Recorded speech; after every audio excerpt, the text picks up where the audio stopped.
So we're gonna get ready for bed. Love you. Forward kisses.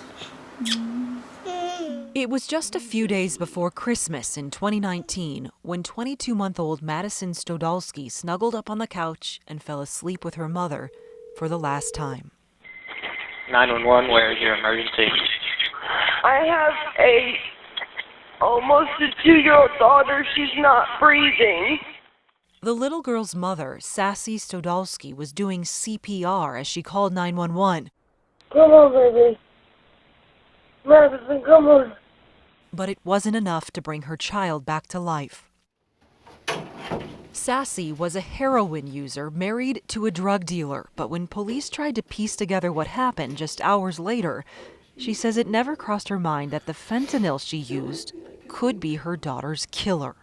Is there any possibility that there could be any drugs that accidentally entered her system? No, sir. But that's exactly what happened.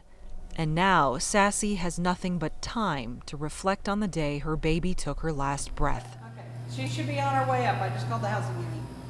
We met Sassy inside this prison where she's now serving 10 years for her daughter's death. There's not a day goes by that I don't close my eyes and still see her dead in my arms. She never got to have friends. Like, having to think about all that is the worst pain in the world. That pain is compounded by the lies she says she told child welfare caseworkers who had become aware of drugs in her home and were trying to protect Madison. How much had you thought about, I have a child, this stuff is very deadly? When you're in addiction, you think you're being careful and it doesn't cross your mind. I thought that she was going to be fine because we always kept it away from her. I always washed my hands. I just hope that if people are using and have children that they do get help and do not lie when someone tries to help you. Our investigation found the story of Madison's overdose is similar to hundreds of others around the country, many involving children who were in their own homes, nestled right next to their mom or dad when they came in contact with fentanyl. Scripps News individually examined more than 260 recent reports of child fentanyl poisonings involving near deaths and fatalities, and found about half involved families like Madison's who had previous contact with Child Protective Services or police. I know this is traumatic for you. To try to better understand how warning signs were missed and how to prevent more of these tragedies, we dug through interrogation videos, body camera footage, It's like he's gasping for air. and listened to 911 calls from around the country. Hey, can you breathe for me? Hey. He needs Narcan. It's fentanyl. Our investigation revealed how critical the opioid antidote Narcan can be in saving a child's life. In the hundreds of cases we reviewed, we found at least 86 incidents where it worked when it was administered in time. But repeatedly, our investigation found incidents in which children died after authorities said their caregivers wasted precious minutes waiting to call for help. Opiate. He might have got into an opiate. In Scottsdale, Arizona, this mother pleaded not guilty to first-degree murder charges after authorities accused her of waiting more than an hour before calling 911. A police report alleges she also Googled whether she'd go to jail for reporting her child's overdose. Fire department. Come in.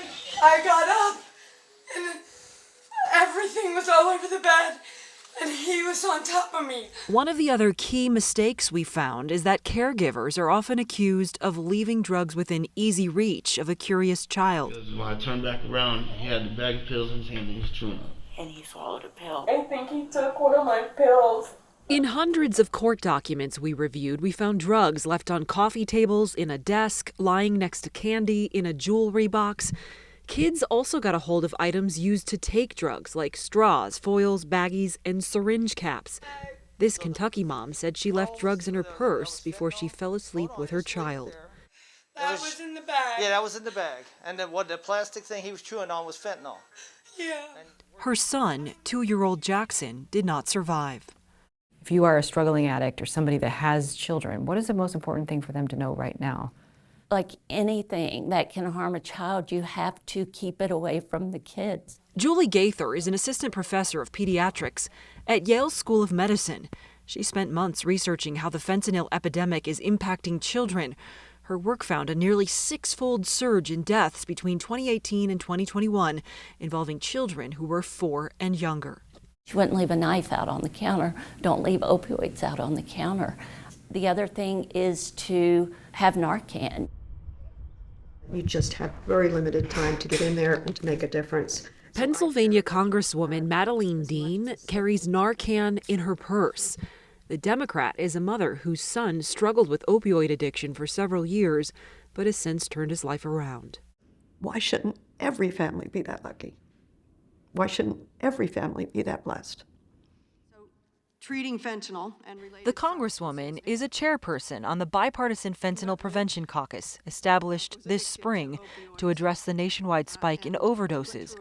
She told us she would share what our investigation found with the caucus. As you continue your reporting and discovery, if we can see patterns, see where communities are more successful in protecting babies, please share that with us. And I've spoken directly to the president about the issue of addiction and overdose. I will be determined to share what you're finding around this set of tragedies. Scripps News also provided our findings to Republican Congressman Doug Lamborn, who says government needs to improve its response to this crisis. We see the scope of it by the numbers that have been pulled together. I think 250 such cases is what you have uncovered, and that's really important information that should motivate all of us. He reintroduced legislation this July that would increase access to Narcan and provide education about fentanyl in schools. Some of these high school students are very soon going to be going out into the world, starting families. The education part of this is really critical.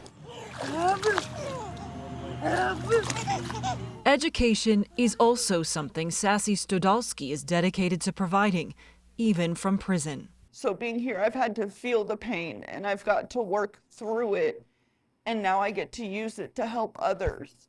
She's now part of a program that teaches other young women about Madison's tragedy. She wants substance users to know not to be afraid of the pain that may come with getting help. I just want them to know that the withdrawals that you think you're going to go through, that pain, is nothing compared to having everything ripped away from you.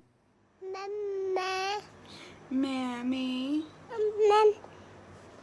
Mama.